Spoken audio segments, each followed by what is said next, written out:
In this video, I will show you how to download and install Soundpad. First, we need to download the Steam app. Open your Google Chrome and search for store.steampowered.com. Link in description. Click on the Install Steam button on this page.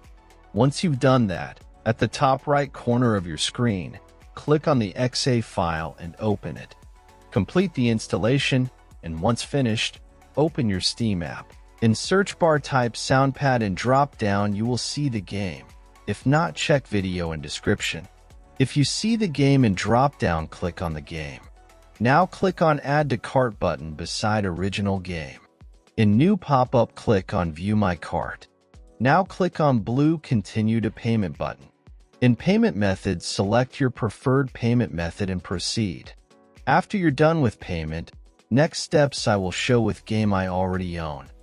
After completing the purchase, go to your library.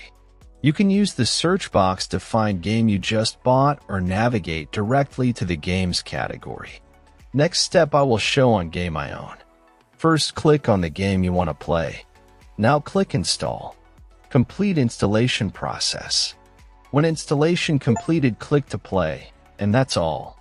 Thanks for watching. Subscribe and help reach 1,000 subscribers mark so I can make more tutorials.